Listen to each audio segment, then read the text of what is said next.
Vamos a continuar con nuestro tema 2.3 que habla acerca del muestreo biológico. Entonces, bueno, nosotros tenemos que considerar antes de hacer el muestreo biológico, pues una serie de cuestiones, ¿no? Entre ellas es que tenemos que hacer una selección apropiada de la zona donde vamos a ir a muestrear, tenemos que hacer una recolección oportuna, tenemos que ver las condiciones de conservación, la manera en cómo vamos a transportar las muestras biológicas para hacerle un análisis toxicológico posteriormente. Tenemos que ver que, bueno, al laboratorio donde vayamos a realizar estos análisis, pues voy a obtener resultados confiables y precisos.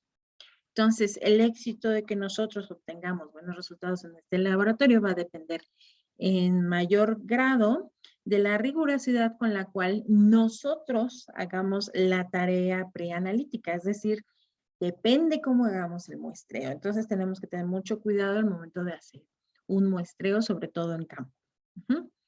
El objetivo del análisis de laboratorio, como habíamos mencionado, pues es que nosotros podamos obtener datos, resultados sobre el análisis, sobre si hay compuestos xenobióticos, toxinas, en qué cantidad, la biodisponibilidad que exista en el lugar. Entonces, todo esto se va a hacer mediante el diagnóstico que se realice en el muestreo biológico. Podemos ver si hay alguna intoxicación en el lugar, en el ecosistema de alguno de los organismos o individuos que nosotros podemos recolectar. Entonces, todos estos son aspectos súper importantes del muestreo biológico. Y bueno, junto con el muestreo biológico, nosotros tenemos que hablar de otra cuestión muy importante que es el control ambiental. Porque para todo esto, pues parte de lo que hacemos en toxicología es tener un control ambiental. Pero nosotros cuando estamos viendo todas estas cuestiones, ¿dónde entraría el control ambiental? Bueno, vamos a poner un ejemplito que es este que está aquí. Entonces aquí tenemos que ver dónde entra mi control medioambiental, que es distinto, mi control biológico, mi control de exposición y mi vigilancia de la salud en un momento dado. Entonces, tenemos que tomar en cuenta que, bueno, que una sustancia tóxica, xenobiótica, toxina, lo que sea, va a estar presente en el ambiente, ya sea que estemos hablando de un lugar de trabajo, un ecosistema, etcétera. Y entonces, si de repente hay alguna toxina xenobiótico presente, pues tenemos que considerar que puede contaminar el aire, el agua, los alimentos, las superficies de contacto, ¿no? Entonces, este agente tóxico se tiene que evaluar toda una cadena que va a tener con los individuos mediante un control ambiental. Entonces, pongamos un ejemplito como les mencionaba, ¿no? Supongamos que tenemos una fuente de este contaminante, ¿no? De este contaminante tóxico. Y entonces este contaminante es liberado en un medio expuesto en el cual pues va a haber individuos, pueden ser plantas, animales, humanitos. Y en este medio pues es un medio expuesto porque va a entrar el individuo y se va a contaminar. Va a estar expuesto. Entonces aquí va a estar presente algo que le vamos a llamar dosis interna. ¿Ok? Esta dosis interna depende de la metodología, se puede interpretar de distintas maneras. Puede ser, dosis interna me refiero a cuando yo hago muestreos periódicos y voy viendo con el tiempo cómo se va acumulando.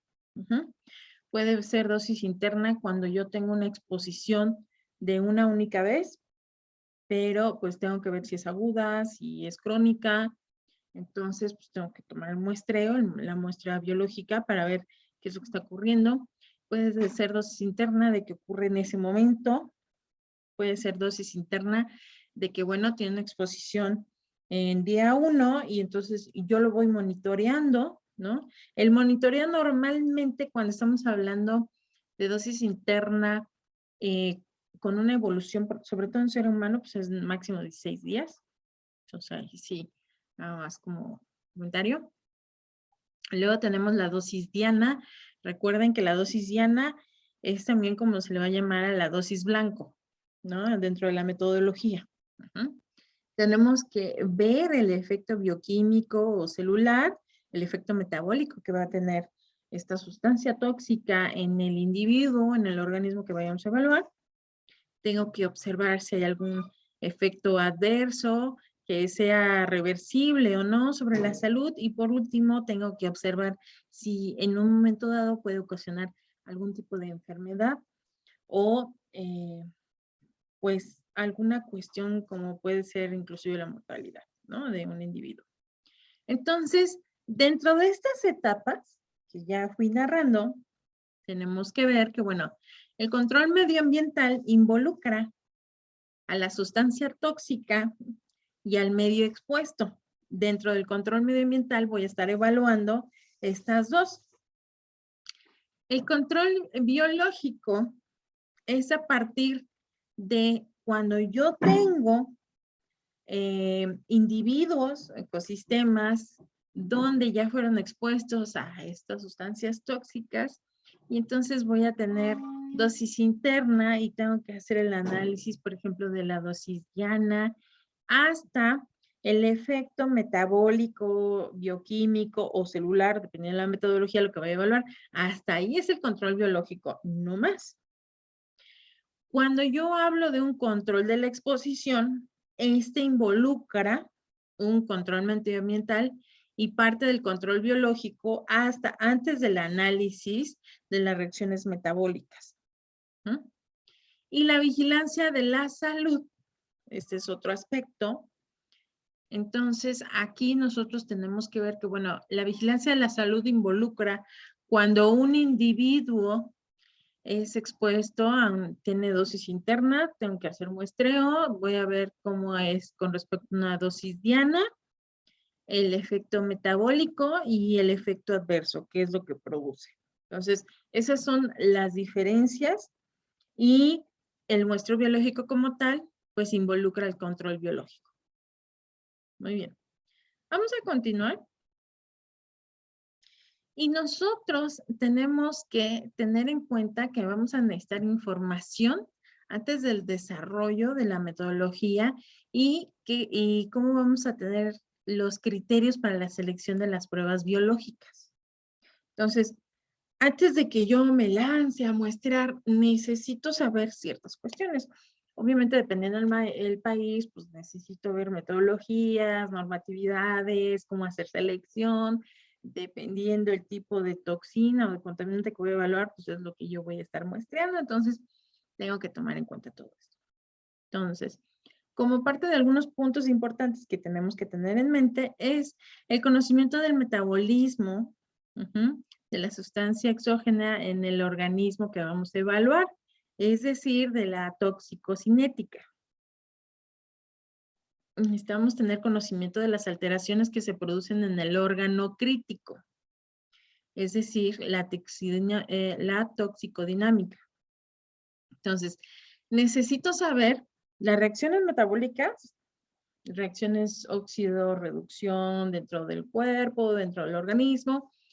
Necesito saber dentro de alguno de los órganos secretores cómo es que va a haber alteraciones con respecto a que entra esta sustancia, ya sea toxina o un xenobiótico. Entonces, por ejemplo, pues puedo en un momento dado en un lago, tomo mi muestreo de algunos peces y como si fuera una biopsia, ¿no? Tal cual.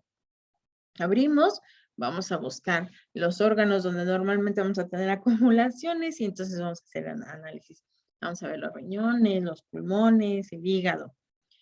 Ok, entonces todo esto lo tengo que investigar primero para saber si me conviene o no me conviene, por ejemplo, pues este pececito o me conviene mejor una planta, en fin. Luego, tengo que saber la existencia de indicadores.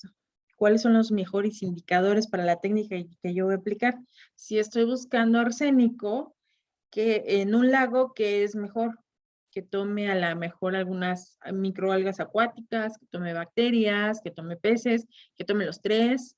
Entonces, tengo que ver esto porque si, por ejemplo, es una especie que es resistente al arsénico y no va a entrar, pues yo no puedo usar el indicador. La existencia de métodos analíticos suficientemente exactos. ¿Por qué? Porque a veces estamos en nuestro laboratorio y decimos, no, pues yo lo que voy a usar es a lo mejor una titulación. y luego decimos, yo quiero usar absorción atómica, pero no tengo a lo mejor las lámparas o los reactivos para hacer el procesamiento y poder utilizar absorción atómica. Ajá, entonces necesitamos saber todo esto para saber si nos conviene, si no nos conviene. La posibilidad de empleo de muestras biológicas de fácil obtención. ¿Por qué? A lo mejor obtener este pez no es tan sencillo, a lo mejor es más sencillo que yo obtenga un poco de plancton o de microalgas. La existencia de relaciones dosis-efecto y dosis-respuesta. Esto ahorita lo voy a dejar aparte, nada más hay que tenerlo en mente porque lo vamos a ver más adelante en otro tema. Y por último, pues la validez de predicción de los indicadores. Estos indicadores que yo estoy tomando, ¿qué tan válidos van a ser? En un momento dado, si yo quiero exponer que a lo mejor hay una contaminación de una empresa o de una industria que esté cercana, pues qué validez ante la legislación van a tener estos ensayos que estoy realizando. Y bueno, vamos a continuar. Ahora, ¿cuándo tengo que hacer un muestreo? ¿En qué momento? ¿Cómo tengo que hacer esta planeación? ¿O cómo puedo ver yo? Ahora es el momento preciso para hacer el muestreo. Necesitamos tener en cuenta toda una serie de aspectos, ¿no? Sobre todo cinéticos con respecto a la sustancia química, porque necesitamos saber cómo es su absorción en pulmones, si estamos hablando de un individuo de estudio que tenga este tipo de órganos, ¿no? Porque si es una planta, pues no va a tener pulmones, entonces tengo que irme a otro tipo de sistema para poder hacer el análisis. Entonces, bueno, volviendo al ejemplo, pues si tiene pulmones, el tracto gastrointestinal o en la piel, en el cabello, por ejemplo, también podemos hacer búsqueda de ciertos componentes xenobióticos que se van acumulando. Lo que veíamos es un tipo de segregación y de bioacumulación que va sufriendo. Luego, pues tenemos que ver su distribución posterior, tenemos que ver los compartimentos en el organismo donde puede haber una bioacumulación de componentes, tenemos que saber la biotransformación y la eliminación. Entonces, en base a eso, necesitamos saber el momento preciso de cuándo tomar el muestreo. No es lo mismo, por ejemplo, ver el efecto xenobiótico cuando apenas voy a ver una germinación, a cuando tengo una exposición, cuando mi planta ya alcanza un tamaño mayor al de plántula, ¿no? Es un ejemplo. Entonces, también es importante que nosotros sepamos el lugar dentro del organismo que puede acumular. A lo mejor, por ejemplo, en este caso que se está tomando un muestreo de maíz, de una plantita de maíz, pues decimos, oye, pues, ¿dónde nos conviene? ¿Hasta arriba? Que ya es complicado, que a lo mejor por cuestiones de que tiene que subir el contaminante, voy a encontrar muy bajas concentraciones o una parte intermedia. Tomo las hojas o nada más el tallo. Esto pues también nosotros tenemos que entender, tenemos que apuntar la fecha en la cual pues, nosotros tomamos este muestreo para saber en qué etapa del crecimiento estaba. Con respecto a la exposición de sustancias orgánicas, el momento de recoger estas muestras biológicas son de suma importancia porque, sobre todo en las sustancias orgánicas, las velocidades de degradación por metabolismo pues son muy rápidas. Y además tenemos que considerar, las sustancias orgánicas tienden mucho a ser box, es decir, a ser sustancias volátiles. Entonces, en un momento dado, también tenemos que tener recipientes adecuados para su contención. Y tomando en cuenta esto, nosotros tenemos que pensar en los pasos básicos para hacer un muestreo biológico. Ahora, depende de la metodología, la normatividad, va a haber algunas diferencias, depende de lo que yo vaya a tomar como muestra biológica, pues también van a intervenir una serie de cuestiones. Entonces, algunos de los pasos básicos que normalmente se repiten en un muestreo biológico son los siguientes. Tenemos que tener en cuenta antes de irnos a hacer nuestro muestreo biológico el equipo de protección personal. tenemos que ver que tengamos recipientes adecuados para la conservación de la muestra, considerando sus características físico-químicas, así como llevar etiquetas resistentes a las inclemencias del campo. ¿Por qué? Porque estas etiquetas, por ejemplo, si yo voy a un lago, es muy probable que la etiqueta se vaya a mojar. Entonces, si yo le pongo un plumón que a lo mejor es susceptible al agua, pues se va a borrar. Ahora, en estas etiquetas nosotros necesitamos anotar la posición, es decir, las coordenadas donde yo tomé las muestras, la fecha, alguna clave de identificación que ella pueda reconocer, que pueda decir, bueno, si es el espécimen que estoy recolectando como tal, o a lo mejor hay algún espécimen que llamó mi atención y considero importante, alguna cuestión, abiótica del medio que me parece relevante conforme al comportamiento que estoy observando, porque a lo mejor hay un cambio morfológico en la especie y veo que a lo mejor la tierra tiene una tonalidad interesante, entonces pues tengo que tomar estas muestras, ¿no? Bueno, ahora, que tenga equipo de recolección adecuado, que tenga pinzas, baldes, redes, una bomba en un momento dado. Hay algunos tipos de muestreadores que son como un balde y tienen un brazo muy, muy largo para poder tomar la muestra. Hay otros que son, por ejemplo, baldes que con ciertas cámaras especiales vas bajando la cuerda en el lago. Y cuando la cuerda tiene cierta distancia que se hundió, entonces tú le das un tirón a otra cuerdita adicional, se abre, toma la muestra a esa distancia del lago y entonces tú recuperas. Entonces los microorganismos, las concentraciones que estén ahí, tú ya te la llevas al laboratorio. Tenemos que llevar reactivos de fijación de las muestras.